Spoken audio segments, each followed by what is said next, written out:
In the beginning, there was darkness, and then, bang, giving birth to an endless expanding existence of time, space, and matter.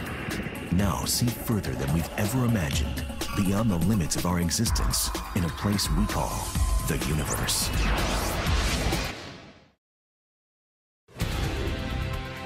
It is the showstopper of our solar system.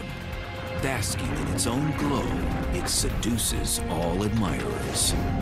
However, it is a beauty with a mean streak. It's a massive, frigid ball of gas, surrounded by icy rings, hurtling at 40,000 miles an hour. It is a planet of violent weather, with a polar storm bigger than the United States of America. Saturn has some of the most powerful weather in the solar system. The lightning can be 1,000,000 times more powerful than lightning here on Earth. But its moons are even more exciting. The geysers on Enceladus are erupting water vapor hundreds of miles into the air because of the much lower gravity there and the fact there's no atmosphere holding them in. Another has an atmosphere with oceans and mountains. Could life exist on one of these moons? Saturn, Lord of the Rings.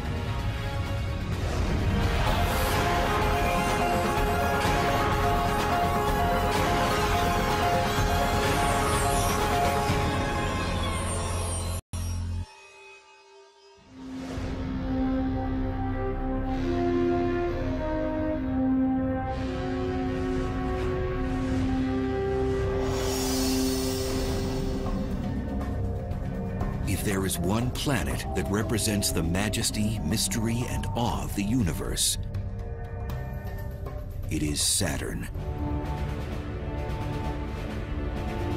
It stirs emotion, even from scientists who are stunned by its cosmic perfection.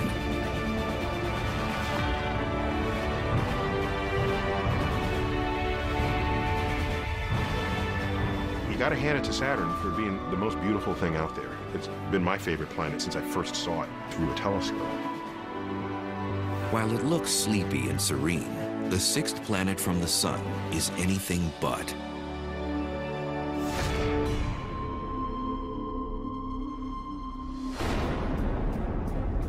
Saturn is a dynamo whose beauty is skin deep.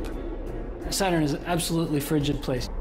You wouldn't want to step out on the surface. For one reason, you'd fall because there is no surface, but secondly, you'd freeze to death instantly. Saturn is a hunk of hydrogen and helium that races around its axis, distorting its shape.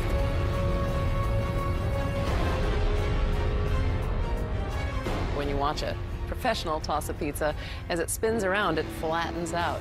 So it's the same kind of idea. Because it's spinning so rapidly, it's actually sort of squashed, sort of bulges in the middle. It's called an oblate spheroid. Even though it's much more massive than our own planet, you'd actually weigh slightly less on Saturn than you do on Earth. A 150-pound human would weigh only 137 pounds on Saturn. That's because Saturn has such a low density, the only planet in the solar system less dense than water. Saturn is so bloated, the gases take up so much space compared to the total amount of mass in Saturn that its density is less than 1. So if we could get somehow some really big ocean and put Saturn in it, it would float.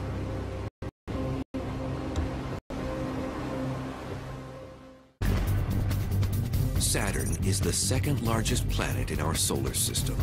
It is a gas giant, a mass of hydrogen and helium 750 times the size of Earth. A day on the planet is 10.6 hours long, and it takes 29.5 Earth years to orbit the Sun. It has 48 named moons.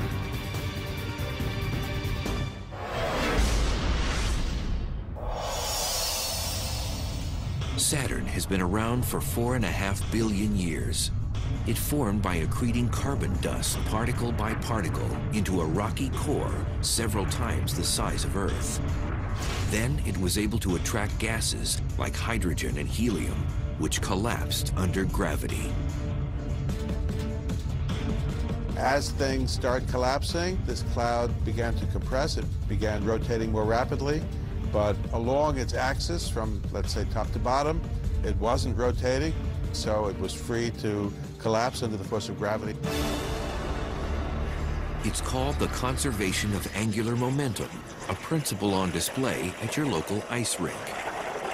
If you push your arms out, if you're an ice skater, you'll go more slowly. If you pull your arms in, then you'll be more concentrated towards the axis of rotation and you'll have to spin faster. And that's just what happens for a planet as it condenses. A spinning Saturn came out of this collapsed disk.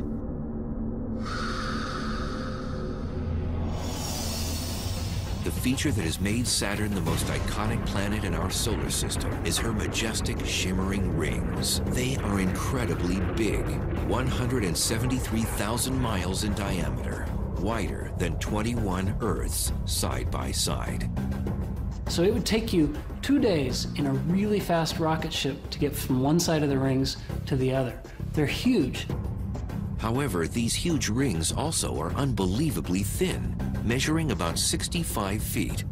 When viewed from the side, they virtually disappear. They are no thicker than about 1, maybe 2 stories in a modern-day building. They're paper thin in comparison. The rings may look like perfect solid disks. However, they are actually made up of billions of pieces of space debris.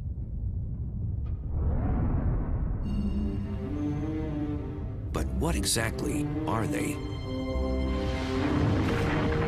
They are countless icy bodies that range in size from objects as big as houses all the way down to the finest powdery snow you might ski on in Utah.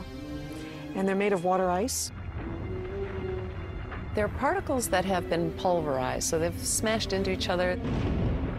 They've broken up into many, many little particles.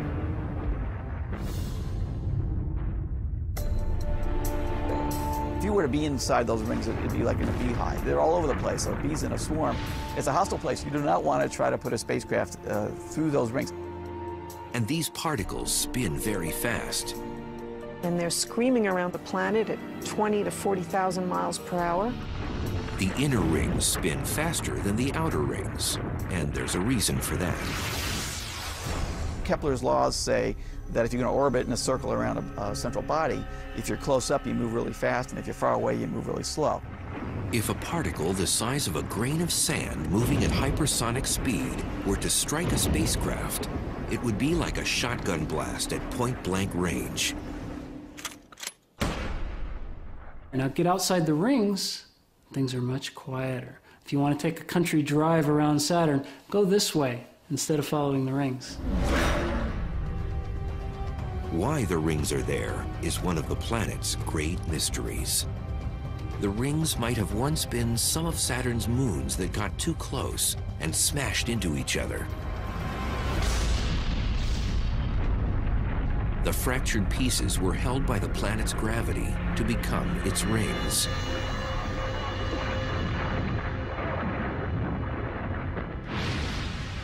According to another theory, something big and fast might have crashed into one of Saturn's many moons. The broken shards were sucked in by gravity and fell into orbit, forming the rings.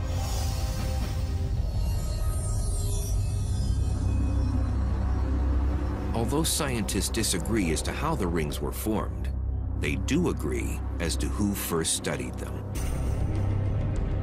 In 1610, the Florentine astronomer Galileo Galilei first noted the rings of Saturn. He saw these little things sticking out on the side of the planet. He had no idea what they were. So like any good astronomer, Galileo kept a journal, and he wanted to write into his journal what he had seen, but he didn't have a word for it. So in his journal, right in with the words, he drew in a drawing in place of a noun, and this is what he drew. Here's Saturn, and here's these two things. Unfortunately, Galileo never really figured out what it was. We had to wait for a later astronomer to do that. 45 years later, a Dutch physicist, Christian Huygens, had an answer. He knew that there wasn't just one ring, but several giant rings. Today, there are 7 known ring regions. There's the A ring, the B ring, and the C ring. So those are the 3 main rings. There is a ring interior to the C ring called the D ring. And once we got there with Voyager, it showed us the F ring in all its glory. And then there are some diffuse rings outside, the E and the G ring. Each of these rings has a different personality. The A ring is almost transparent, which is why light easily passes through it. The B ring is dense, chock full of material. The C ring is even more transparent than the A, while the D ring is barely there. There's a lot of neat things in those rings, so you can't think of them as a homogeneous body. You got to think of each particle inside those rings and what each one's doing. These distinct qualities are what we see as colors, shapes, and shadows, the wonder that is Saturn's rings.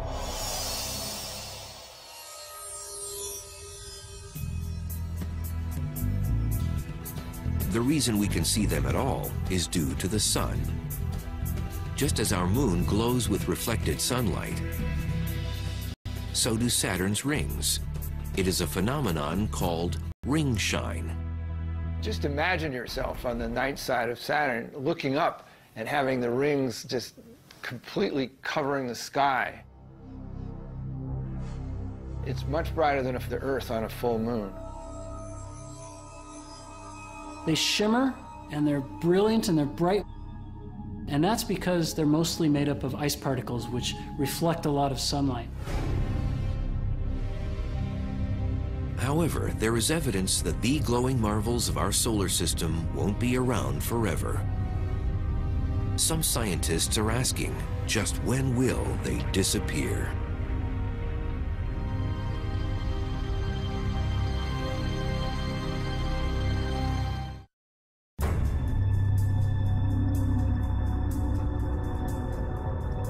For all scientists know about Saturn's rings, they remain a huge mystery. When they appeared is a point of much debate. Scientists used to believe that the rings were formed at the same time as Saturn, 4.5 billion years ago. But because we don't understand what holds the rings together, and our best guess as to how long the rings could stay together is only a few 100 million years, there's something wrong with this picture. There are reasons to believe they're no older than a few 100 million years old. Those reasons lie in trying to estimate how much erosion is taking place on the rings because of the hailstorm of micrometeoroids, small, tiny bodies that, particles that come in at a tremendous speed and chip away at the rings and therefore erode them. Neptune, Uranus, and Jupiter also have rings, but theirs are sparse and dim. Saturn's are bright and full, leading scientists to suggest that they haven't been exposed to erosion for long, and therefore are relatively new. But does this gradual erosion mean that Saturn will lose its most magnificent feature? The idea is that over, long periods of time, the material can just get so small that it can be charged, end up acquiring a charge in Saturn's magnetosphere, and then it can just get zipped away, taken away by the magnetic field.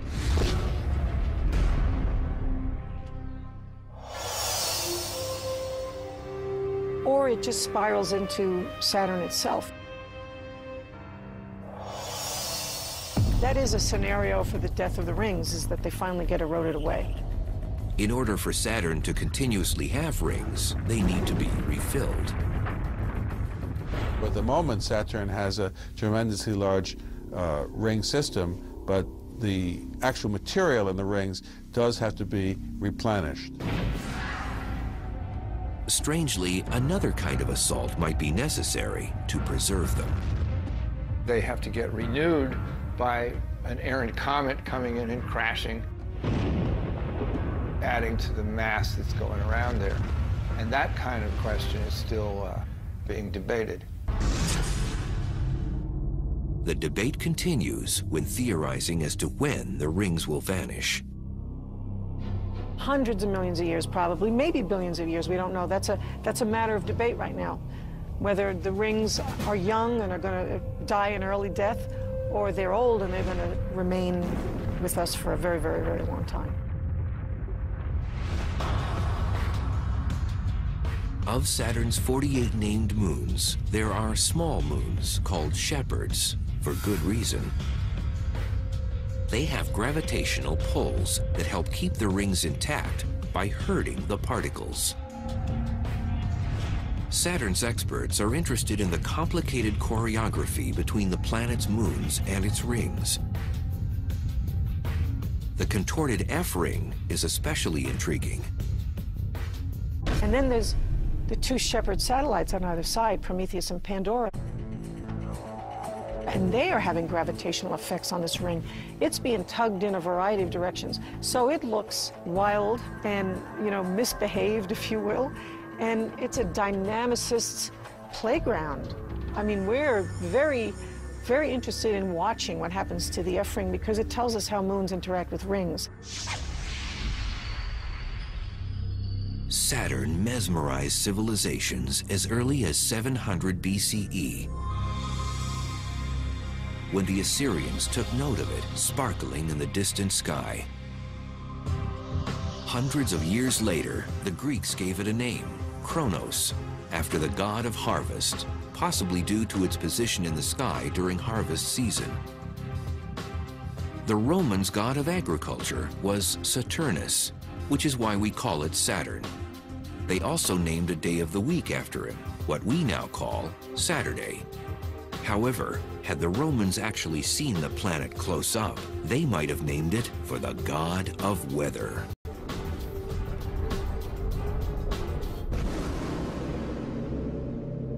Saturn is a wild, ever-changing place, but unlike on Earth, where things change on a daily and even an hourly basis, the storms on Saturn can last for days and weeks and months, and things change on a large scale very slowly over time.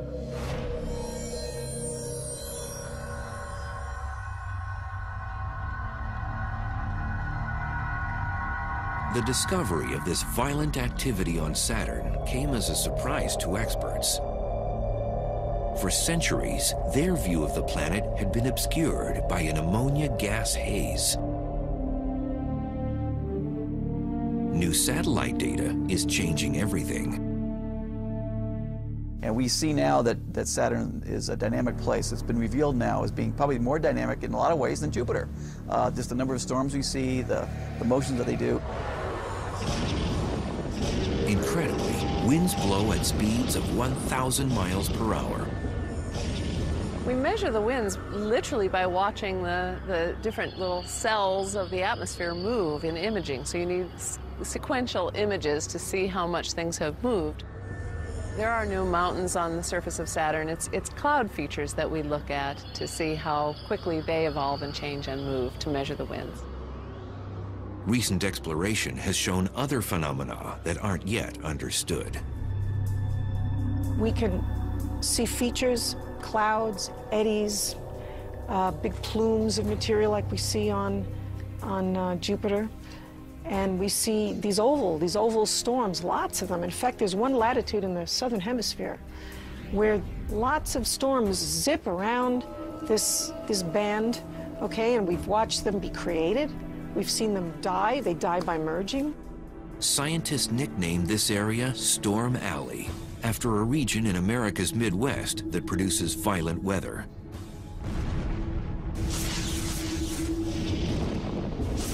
It is believed there's lightning there, though no one has seen it.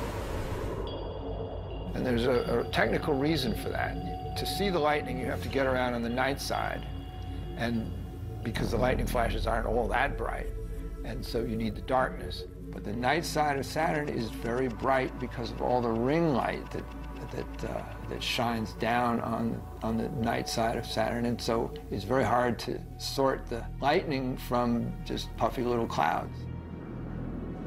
the hellish weather on Saturn has one more astounding surprise. And it's a true monster. One of the freakiest storms on Saturn was this hurricane-like thing that they found down at the South Pole. Now, this storm is bigger than the United States. The Great Red Spot on Jupiter is merely hurricane-like. That storm doesn't have an eye wall. However, the South Pole storm has the characteristics of a terrestrial hurricane, including an eye wall, making it the only such storm on another planet. It's not clear that it is a hurricane in every sense, like we have here on Earth, but so far the morphology of it looks very much like a hurricane. That was very exciting. Everyone got very excited about that. It even surprised us. And you can see right down into the eye, just as you can with a hurricane on Earth, and they can see farther into Saturn's atmosphere than they've ever been able to see before. So this thing is literally a window into Saturn. And it's amazing to see something so similar to Earth on Saturn, and then find out that we can actually do some science because of it. The South Pole storm measures 5,000 miles across. That's 2/3 the diameter of the Earth. If a hurricane that huge were to form here, it would cover a distance from New York City to Baghdad, annihilating all in its path.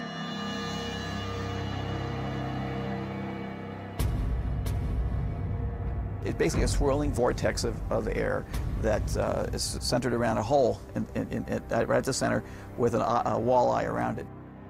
What powers this monster storm is still unknown. And the winds are stronger on Saturn than they are on Earth, which is a puzzle in itself because Saturn gets so little energy from either the sun or from its own inside. It's centered around the south pole of Saturn, rather than being, you know, in the equatorial region like a hurricane on Earth would be. In early 2007, modern imaging technology revealed something else on Saturn that astounded scientists. We see it very, very intensely now. It's something big, something strange, and something never seen in the universe before.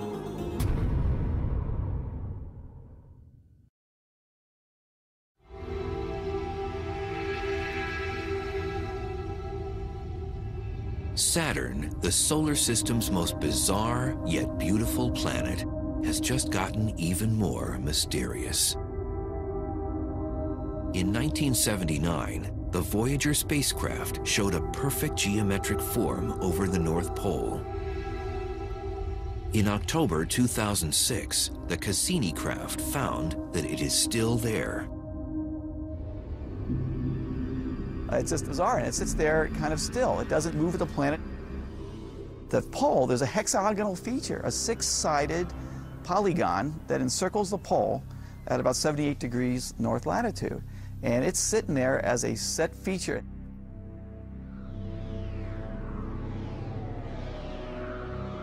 The hexagon is similar to Earth's polar vortex, which has winds blowing in a circular fashion around the pole.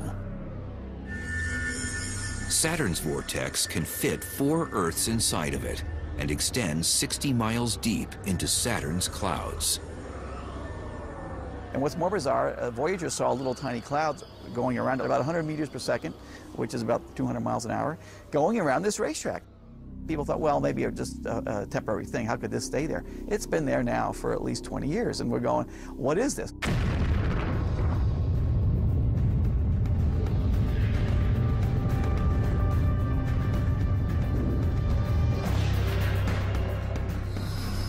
If you go there, you're going to enter these thick clouds.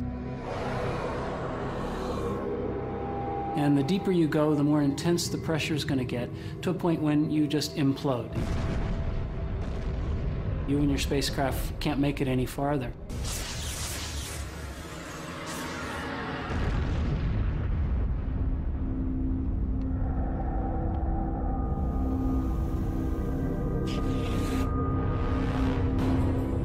For now, visits to Saturn's orbit are reserved for unmanned spacecraft.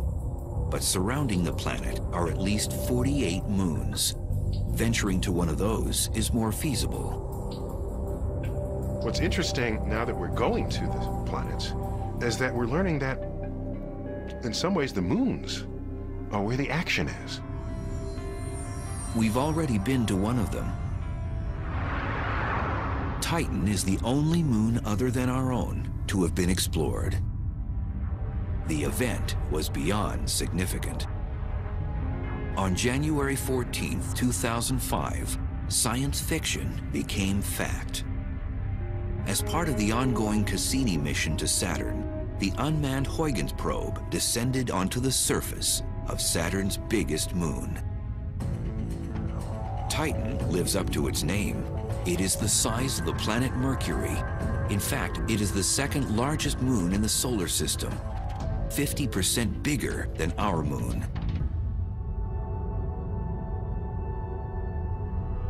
It is seductive in many ways. For one, Titan looks much like Earth. That was the thing that hit me over the head, just how remarkably similar in process the surface of Titan looked.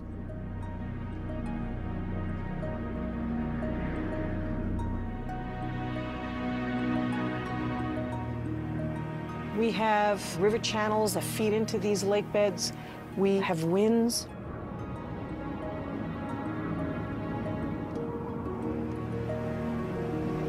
And then in other areas, we have dunes.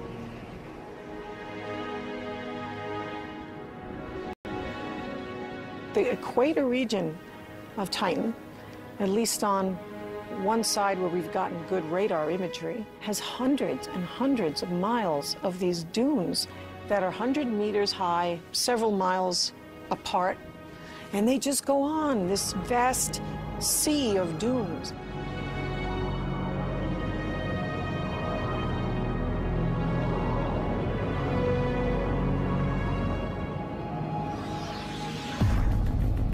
There are possibly deposits of solid hydrocarbons. And we didn't really know until that probe landed whether it was going to hit liquid or some solid surface. It seemed to kind of fall on what looks like kind of pudding.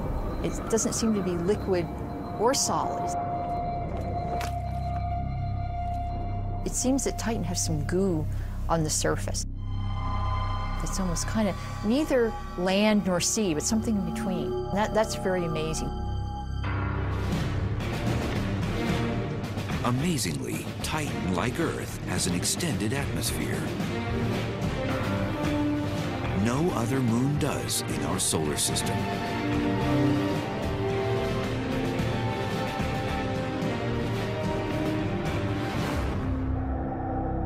The atmosphere of Titan is very, very thick, very, very massive. It has a mass that's 10 times the mass of the Earth's atmosphere. And so you have a very, very thick layer of gases. So it's thicker than the air as we know it. The particles in the air are also very small, and so I would characterize them more as a haze than as a fog or clouds. The haze is 200 miles thick, resembling something else on Earth.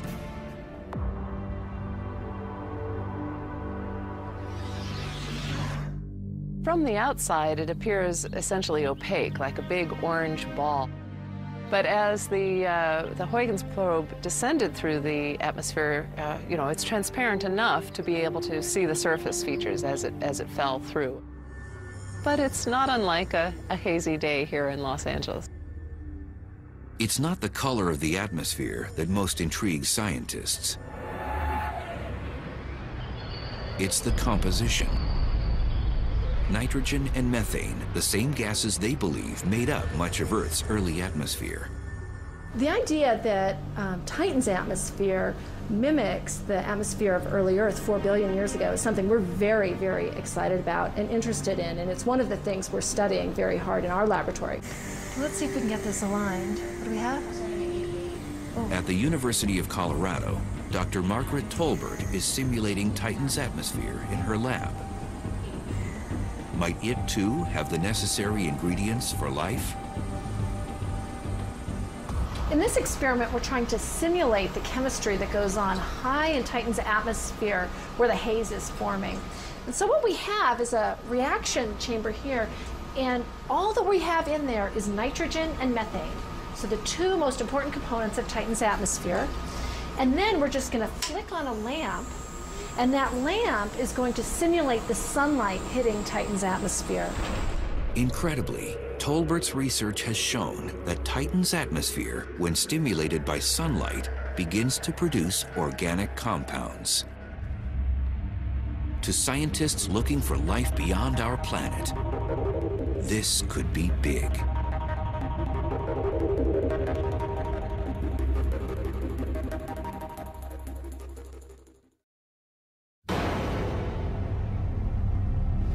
As scientists scour the galaxy for signs of life, there are some exciting results from within our own solar system. Saturn's moon, Titan, seems to have the necessary ingredients. Testing at the University of Colorado has shown that when sunlight interacts with Titan's nitrogen and methane-rich atmosphere, organic compounds are created.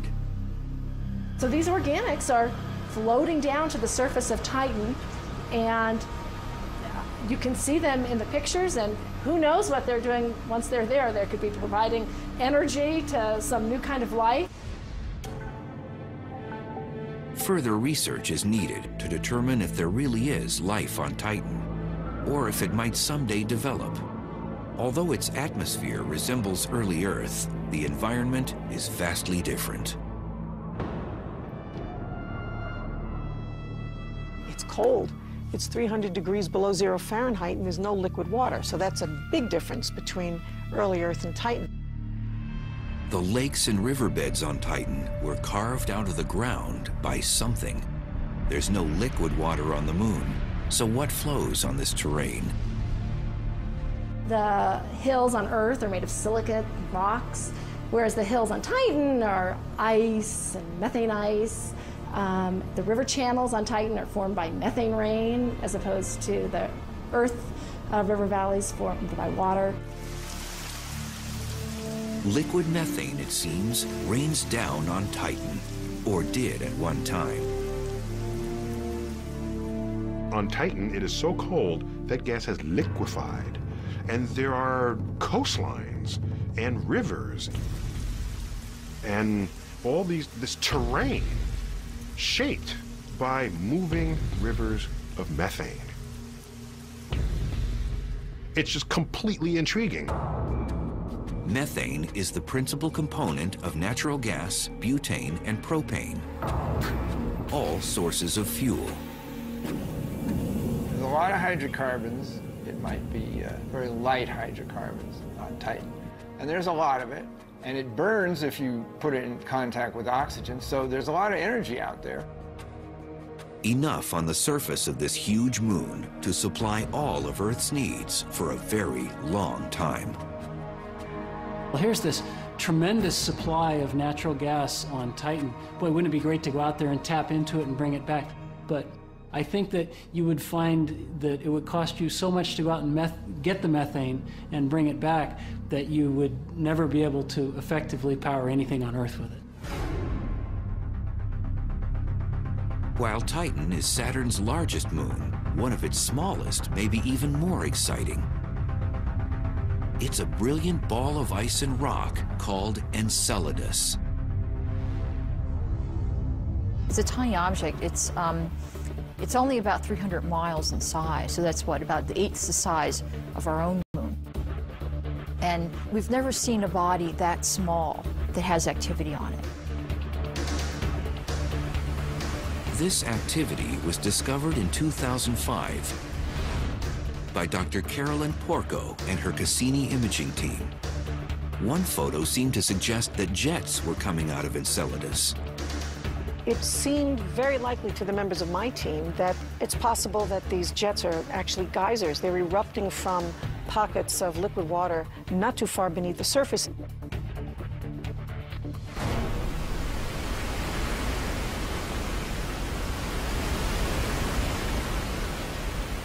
The closest thing we have on Earth to Enceladus is something like Old Faithful Geyser here at Yellowstone National Park, which is shooting water vapor and water about 150 feet into the air. The geysers on Enceladus are erupting water vapor hundreds of miles into the air because of the much lower gravity there and the fact there's no atmosphere holding them in. Many geysers have since been discovered, all in a region of Enceladus's southern hemisphere. They are coming out of these fissures, these big cracks that go on for about 135 kilometers, something like 80 miles of cracks. We call them tiger stripes because when we first saw them, they really looked like the stripes on a tiger. There are 4 areas that seem to be ridges or kind of active geologic areas, and the plumes seem to be coming out of these areas. And we've counted about 20 or 21 plumes. Southern Enceladus is covered in cosmic Old Faithfuls. Who would have thought that an ice ball about the size of Texas would be alive with plumes and geysers? I mean, it's astounding. Enceladus is heated in its interior by the tides of Saturn. The Earth's moon is pulling on the Earth's oceans and distorting their shape and producing the tides that we're familiar with here on Earth. But on Enceladus, the planet Saturn is pulling on that moon, and as Enceladus goes around in its orbit, that pull is changing and the ice inside Enceladus is creaking and groaning and rubbing against itself and creating a lot of heat through friction.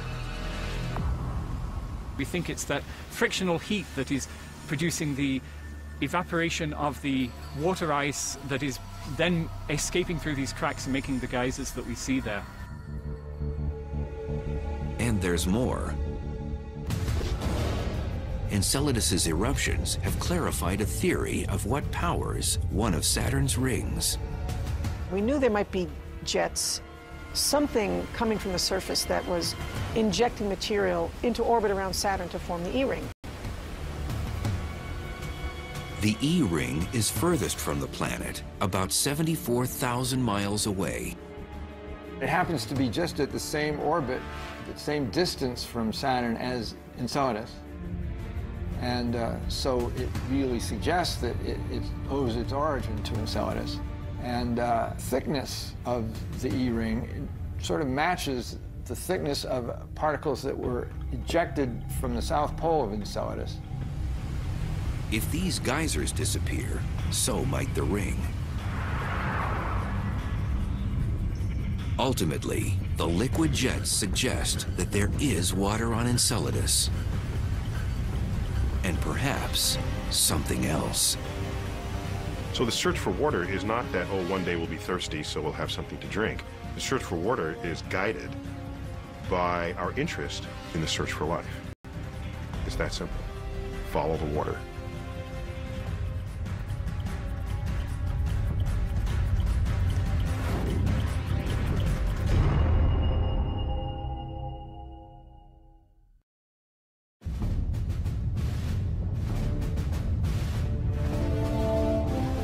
Saturn's moon Enceladus is one of the most exciting and least understood places in our solar system.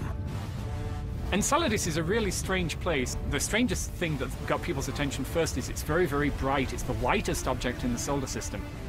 And we now realize that it is covered in freshly fallen snow, which is the ice that's fallen back from these geysers onto the surface. And it's that ice that has scientists excited. Possibilities there are amazing.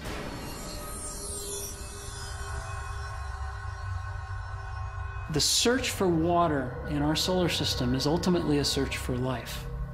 You look for water in the hopes that maybe there will be life.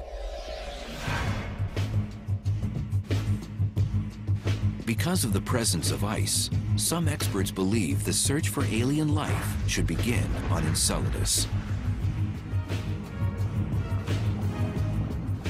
It has a lot of other molecules in it, a lot of other exotic things, which show us that there's probably aqueous chemistry going on underground.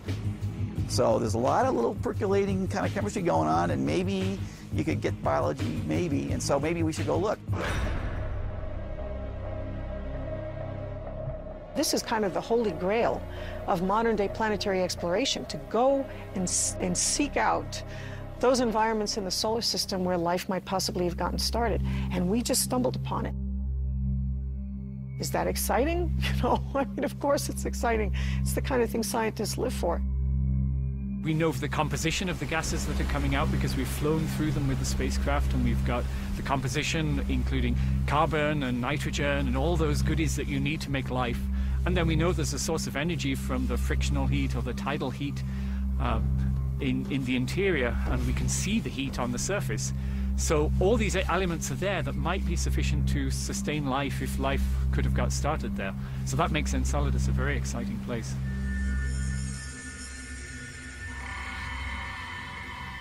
But what kind of life? We're not talking sushi, you know. We're not talking lobsters and fish, we're talking microbes. I think that's about the best that we can hope for on a moon like Enceladus. If we ever discover such life in our solar system, it's going to be the simplest possible. It's going to be bacterial, something like it.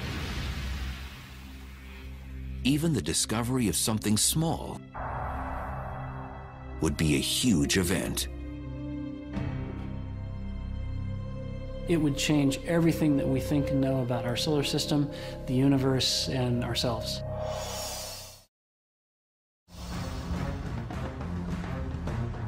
Much of what is known about Saturn and its moons has come from the Cassini satellite that was inserted into the planet's orbit in 2004.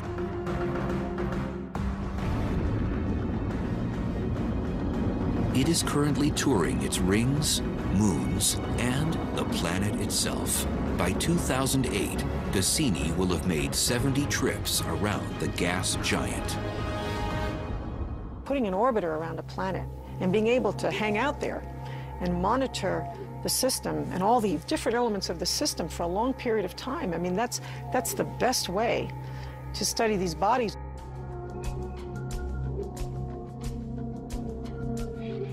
Scientists on a daily basis process the information sent back from these close encounters.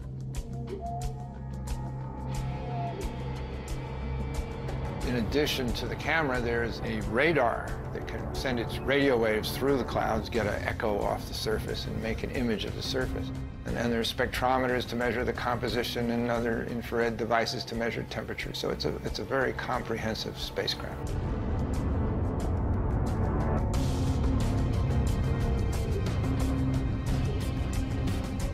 As you see better, you learn more. I think it may have been Yogi Berra who said you can see a lot just by looking. Relating this information to processes on Earth could help explain mysteries of our own planet. Saturn is really very different from the Earth. Its diameter is 8 or 9 times greater than that of the Earth. Its atmosphere is made of hydrogen, completely different from our own atmosphere. But the same physics is going on. The same forces are controlling the weather on Saturn as are controlling the weather on Earth. It is part of our history. It's the solar system. So understanding how our solar system formed is really understanding how I got here. And understanding the nature of the other planets that are in the solar system. I mean, they're like my neighbors. Cassini's new imaging technologies are giving us never-before-seen views and information by the day. Cassini's close encounters with Saturn will bring us nearer to unlocking its secrets. It's quite complex, and it'll take us a long time to figure it all out. I don't think we ever will figure all of it out. But it's just the beauty of being able to be in orbit and monitor a rich planetary system like Saturn's. The Earth has a context in the rest of the universe.